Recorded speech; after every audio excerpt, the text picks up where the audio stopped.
그럼 일단 그 국민 성장 펀드가 이제 새롭게 나아가는 패러다임의 또 시작일 수 있다라고 한다면 일단 여기서 이제 수급이 기대되는 섹터들이 또 있을 것 같거든요. 어떤 섹터들을 좀 기대해 볼 수 있을까요? 그러니까 너무 앞질러 나갈 필요는 없을 것 같아요. 제가 이제 말씀드리고 싶은 거는 국민성장펀드 바로 그냥 코스닥으로 연결시켜가지고 이제부터 코스닥이 시장이다. 뭐 이렇게 이제 앞질러 나갈 필요는 없고 네. 앞서 말씀드린 거는 이 시장 이 어떤 현상에 대해서 이번 국민성장펀드 자체에 대해서 그냥 막연하게 주가로만 연결시키지 마시라는 측면에서 말씀을 드린 거고 실제로 이걸 떠나가지고요. 지금 이제 전 좀 다른 각도에서 좀 말씀을 좀 드리면 네, 최근에 외국인들이 우리나라 주식 계속 팔고 있었잖아요. 맞습니다. 그죠? 오늘도 팔았고요. 뭐 이게 뭐야 싶을 정도로 어쨌든 팔고 있잖아요. 네네. 근데 파는 것의 대부분은 반도체잖아요. 맞습니다. 거의 한 80% 가까이가 다 반도체일 거예요. 네네. 근데 그 와중에서도 사실 외국인들이 파는 돈에 전부를 갖다가 다른 쪽으로 이제 움직인다고 그러면 시장이 이렇지는 않을 텐데 가만히 보시면 다른 데 사는 건 있는데 적극적으로 사지 않고 밑으로 빠질 때마다 조금씩 받아내고 있고 돈들이 생각보다 많이 빠져나가는 것 같아요. 네네. 그게 지금 환율이 지금 보여주는 거거든요. 저거 환율 왜 이렇게 급등을 하지? 이걸 생각을 해보면 우리나라 펀더멘탈의 문제는 아니고 일본 엔화들 봐도 저렇게까지는 아닌데 싶은데 그럼 외국인이 매도해서 이제 빠져나가는 거죠. 근데 그 왜 빠져나가냐를 생각해 보면 일단 한국에서 반도체 쪽만 올랐기 때문에 그쪽 비중이 커지니까 줄여야 되는데 이게 또 붐업이 돼가지고 올라가다 보니까 정리를 하고 저는 그 빠져나가는 금액이 일정 부분은 다음 달 IPO하고 연결이 돼 있을 수도 있다. 스페이스 X 같은 거. 네. 수익 많이 난 데서 뺄 테니까 어쨌든 네네. 그런 것들도 좀 생각은 해보실 필요가 있고 대신에 제가 이게 돌고 돌아가지고 말씀드리는 건 수급적으로 저도 이제 좀 최근에 살펴봤는데 네네. 조금 살펴보다 보니까 보이는 게 좀 있어가지고 네. 뭐 다들 알고 계실 수도 있어요. 일단 섹터 저는 지금 지수 고점은 5월 둘째 주부터 사실은 고점 시그널 나오고 있습니다라는 말씀을 드렸고 쏠림 저는 솔직히 부담스럽다라고 말씀을 드리고 있는데 그래서 반도체는 안 판다라고 말씀은 드렸지만 또 역으로 지금 추가 매수도 안 할 거다. 저는 개인적으로는 조금 지수는 쉬어갈 가능성 내지는 조금 분산이 돼야지 시장도 건전해지고 그 다음에 나중에 반도체가 더 가는데 도움이 된다라는 입장이기 때문에 수급 체크를 좀 해보니까요. 최근에 주가 빠질 때 외국인들이 적극적으로 사들어온 섹터들이 좀 있습니다. 그게 이제 하나는 바이오. 바이오 얘기하면 다들 이제 학을 뗄 정도 상황이잖아요. 근데 의외로 그럼 코스닥의 수급이 좋았던 게 바이오 수급이 많았었던 바이오가 건가요? 되게 많았습니다. 예를 들어서 제가 지금 뭐 정확하게 숫자상으로 말씀은 다 일일이 보진 않았기 때문에 근데 ABL 바이오 같은 거 있잖아요. 네네. 자, ABL 바이오 같은 경우 아까 말씀드렸었지만 이거 120만 주 들어왔고요. 네. ST팜 같은 경우도 팀장님께서 좀 제가 조회 못하면 바로바로 체크해 주세요. 네네. ST팜도 지금 보시면 장기간 들어왔죠? 네네. 작년부터. 지금 보면은 그리고 작년에 상장됐던 이제 좀 선풍을 끌었던데 주가 계속 빠진 데가 에임드 바이오. 맞아요. 에임드 바이오 있죠. 에임드 바이오도 한번 보세요. 그 다음에 네. 알지노믹스였나요? RNA. 알지노믹스. 네. 이게 제가 지금 생각나는 것만 말씀드리면은 네. 최근에 다 좀 들어오고 있습니다. 계속 수급이. 들어오고 있잖아요. 네네. 근데 이걸 지금 누가 파는지를 이제 생각을 해보시면 제가 몇 주 전에 여기서 방송을 할 때 여의도 쪽 매미부터 시작을 해가지고 그 바이오 좋아했던 사람들 못 견디고 나 이거 다 팔고 이제는 반도체로 넘어간다. 그 손드는 게 5월 한 둘째, 셋째 주부터 계속 나왔었거든요. 네. 다 기관 매도로 지금 잡히네요. 네, 다 손절이에요. 다 손절하고 지금 나가는 그런 분위기인데 그거를 누가 받느냐를 이제 가만히 보니까 이쪽이 간다를 말씀드린 게 아니라 빈집인데 보통 이렇게 손절을 하면은 손절만 하는 게 아니라 너 죽어봐라 하고 공매도도 치잖아요. 보통 그렇게 가잖아요. 그래서 주가가 급등을 할 때 보면은 쇼커버가 사서가 아니라 쇼커버 때문에 급등을 하거든요. 이제 일단은 최근에 바이오 섹터가 이런 그림이 좀 있었고요. 저는 조금 이해가 되진 않긴 하지만 이제 건설주 현대건설 한번 볼까요? 오늘은 좀 팔았는데 현대건설도 한번 보시면은 수급적으로 어쨌든 매수가 좀 많죠. 네. 5월부터 들어왔네요. 네. 그다음에 DLENC 한번 볼까요? 좀 큰 회사들 위주로 좀 보면은 그다음에 LG가 아니죠. GS건설 건설주들도 이제 큰 회사들 중심으로만 이제 말씀을 좀 드리면 그런 것들도 좀 있어 보이고요. 2차전지 쪽에서 포스코홀딩스 한번 볼까요? 네, 요거는 거의 뭐 양매수처럼 들어왔었네요. 그냥 들어오다가 포스코홀딩스 살짝 그 다음에 에코프로. 네, 최근에 좀 들어왔고요. 삼성 SDI. 이제 큰 것만 말씀드릴게요. LG에너지 솔루션도 한번 볼까요?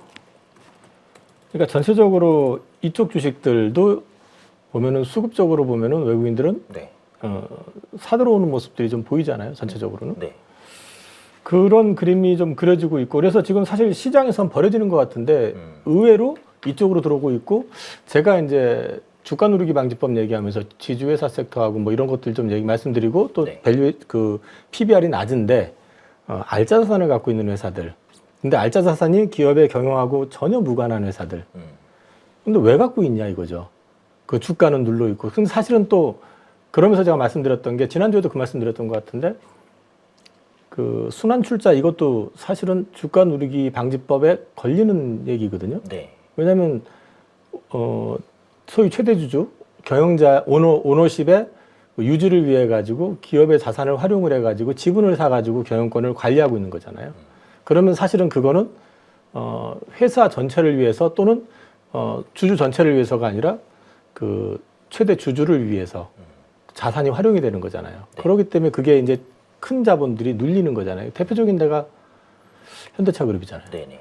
그러니까 이런 회사들의 어떤 흐름들 보실 필요가 있다. 근데 이건 지금 저 현대차 그룹은 좀 다른 얘기고 지금 외국인 사는 쪽에서는. 근데 네네. 어쨌든 그 지금 방향성을 놓고 말씀드리면 저는 그래서 조심스럽긴 한데 외국인들이 사고 있고 그 다음에 7월에 주가 누르기 방지법이 상정이 될 거다. 그래서 이제 처리가 될 거라고 예고를 한 상태니까 네.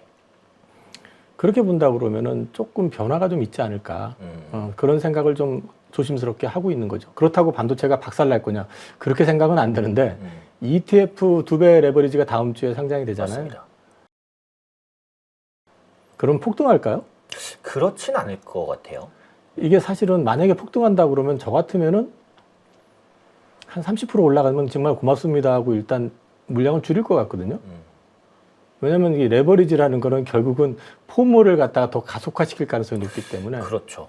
네. 그러니까 이제 통상적으로 주가는 그렇게 포모가 오고 이런 상태에서 가속이 붙어버리면 나중에 그거는 꺼지기 마련이거든요. 근데 꺼질 때는 이 2배 레버리지 이런 레버리지들의 또 리스크가 또 부각이 되면서 생각보다 좀 더 밀리는 경우들도 있고. 그래서 저는 그런 관점으로 좀 말씀을 좀 드리고 싶고 코스닥 시장이 되느냐 안 되느냐 물론 가봐야 되겠지만 외국인들은 어쨌든 지금 좀 대표하는 주식들 중심으로 매수하고 있는 것 같다. 예, 그런 취지로 좀 말씀을 드리겠습니다. 그럼 어쨌든 이제 시장에서 이제 기관은 손절하고 나갔지만 외국인이 이제 조금씩 사 모으는 이런 종목을 좀 관심 있게 눈여겨 보자. 이 정도의 뷰로 보면 될까요? 네, 저는 뭐 개인적으로는 그렇게 보고 있습니다. 분명히 저는 기관들이 팔고 나갈 때, 네. 나 이 주식 안 사해서 끝나는 게 아니라 너 죽어봐라 했을 가능성이 많다. 네, 졌다. 예. 네. 말씀해주신 섹터가 보니까 제약바이오, 건설, 2차전지 대부분 이쪽으로 좀 수렴을 하네요. 네, 지금 보니까 그런 쪽이 많고요. 네. 그다음에 이제 코스닥 쪽은 아닌데 지주 쪽들도 사실은 보면 외국인들이 꾸준히 사고 있습니다. 이제 그런 것들이 뭐 이미 주가 2배, 그러니까 PBR 2배 넘어간 것들 이런 건 말고요. 네네. 근데 어찌됐든 지금 보면은 HD 현대 이거는 제가 정확하게 PBR 모르겠지만 지금 이것도 외국인들 계속 수급이 들어오고 있고요. 그 다음에 KCC 같은 경우도 보시면 외국인들 수급 계속 잡히는 것 같잖아요. 그러니까 상대적으로 조금 주가가 많이 올라 있지 않은데 편안해 보이는 거, 네. 이런 것들도 지금 생각보다 좀 있거든요. 삼성물산은 지주는 아니지만 네. 뭐 이거를 지금 요즘 그렇게 생각들 하시는 분들이 있어요. 지금 SK가 워낙에 세게 올라가니까 네네. 이제 그 반대 개념으로 상대 개념으로 그러면 또 그 개념으로 보시면은 또 현대모비스 이거는 조금 다른 얘기긴 하지만 외국인들 열심히 팔고 있잖아요 지금. 네, 그렇죠. 근데 얘는 지금 보면은 거꾸로 기관은 열심히 사고 있습니다. 맞아요. 네, 완전히 그러니까, 수급이 바뀌었어요. 네, 이런 어떤 그림들 매칭 같은 것들도 한번 생각을 해보실 필요가 있지 않을까. 그러니까 자꾸 저는 코스닥 언제 가요 이렇게 물어봐봤자 네. 제가 예측한다고 맞겠습니까 그게? 그렇죠. 그런데 그런데 이제 틀리더라도 어쨌든 그 의견을 듣고 싶은 게 아닐까요? 그러니까 저는 그래서 이제 이거를 전체적으로 좀 보여드리고 싶었어요. 수급을. 그러니까 변화는 분명히 있는 것 같다. 아까 바이오 자꾸 이제 바이오 저도 사실은 제가 제 기억에 한 10년 내 최악인 것 같아요. 바이오는. 네, 너무 근데 힘들었죠. 이렇게까지 힘든 건 별로 없었던 것 같은데 네. 바이오 쪽 보면은 중소형 작은 거 에이프릴 같은 경우도 보시면은 최근엔 좀 정체되어 있지만 계속해서 매수가 많았었어요. 여기는. 네, 외국인 매수가 작년 말부터 꾸준히 왔던 것 같아요. 그리고 기관 역시 마찬가지고. 네, 네. 그러니까 에이프릴도 뭐 이 수급적으로 보면 들어온 게 많았었고 바이오 주식들 좀 알만한 회사들 조금 이렇게 회자가 됐던 회사들은 전반적으로 그래도 매수가 들어오고 있는 것 같다. 그리고 중요한 거는 알테오젠이 어쨌든 특허 노이즈에서 좀 이제 풀리는 느낌이잖아요. 네, 그렇죠. 워크발. 근데 이제 중요한 건 그것만 풀리면 대박 날 줄 알았더니 왜 안 가 이렇게 되는데 이게 약간 이제 그 라이센스 아웃 했었을 때 밸류에이션을 산정하는 어떤 기준이 있을 거 아니에요. 네. 그 기준을 알테오젠이 훼손을 시킨 측면은 분명히 있어요. 회사가 훼손시킨 게 아니라 그거는 애널리스트가 그 받는 로얄티 마일스톤의 그 퍼센티지를 높여버리는 바람에 그게 반토막이 나니까 시장에서 이제 혼란스러워한 부분도 좀 있는 것 같아요. 그래서 그런 게 어느 정도 정비되는 시간은 좀 필요할지 모르기 때문에 바이오가 지금 가면 다시 시장의 주도주로 뜰 거냐 저는 그렇게 생각은 안 하고요. 그럼 조금 긴 호흡으로 봐야 되겠네요. 이거는 이제 빈집에 만약에 이런 수급 들어온다 그러면 쇼티지 붙는다 하면은 그래도 지금 구간에서는 조금 더 뭐 좀 쉬어가는 어떤 조정 구간에서는 네. 기회가 좀 있지 않을까. 그 정도로 보셔야지 이게 전고점을 넘어서 시세를 크게 분출할 겁니다. 그거는 그렇게 쉽지는 않을 것 같아요, 지금은.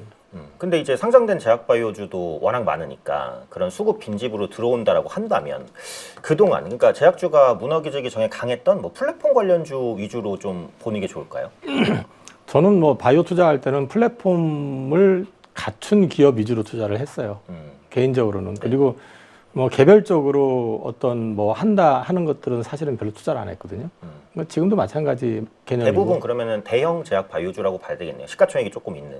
뭐 그런 쪽이 우선은 돼야겠죠. 근데 이제 어차피 지금 다 ABL도 반토막 나 있고 다 반토막이 나 있기 때문에 맞아요. 반등 나올 때 지금 반등 나온다 그러면은 작은 주식이 세게 나오는 것보다는 건드릴 수 있는 그러니까 물량이 있는 거.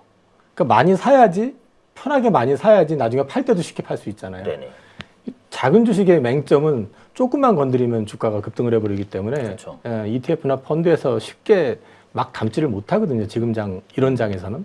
그래서 조금 그래도 규모가 최소한 조 단위는 되는 회사들 그런 쪽 이상에서 보시는 게 어떨까 싶습니다. 그러면 요즘에 좀 유행했다가 살짝 사그러든 그 바이오주, 뭐 기술 이전 ETF라든지 이런 것들로 접근하는 것도 뭐 방법일 수 있겠네요. 뭐 그것도 방법인데 이제 모두에 말씀드렸던 건 이거는 지금 시세를 주도하지는 않을 것 같다. 그러니까 네, 좀 하락에 기동으로 따른 어쨌든 봐야 된다. 반등 구간을 만약에 연출한다 그러면 그쪽에서 나올 거고 그렇다고 한다면은 지금 이런 수급들 체크해 보시고 그런 쪽에 집중돼 있는 ETF를 보시는 게 좋을 것 같아요. 뭐 라이센스 아웃 관련된 걸 하시든 아니면 뭐 그 코덱스를 보시든 뭐 타임폴리오 걸 보시든 그 구성을 보시면서 거기에 맞춰가지고 가시는 것도 괜찮을 것 같아요. 네. 그래서 계속해서 이제 수급에 집중해서 좀 말씀을 해주셨기 때문에 외국인이 빈집에서 뭘 사는지 이런 거를 좀 꾸준히 체크를 해보자. 이게 핵심인 것 같습니다. 그래서 가족분들께서도 외국인이 사는 섹터나 종목군들 계속 집중해 보시면 좋을 것 같아요. 자, 1부는 여기에서 마무리하고요. 또 2부에서 이어가도록 하겠습니다.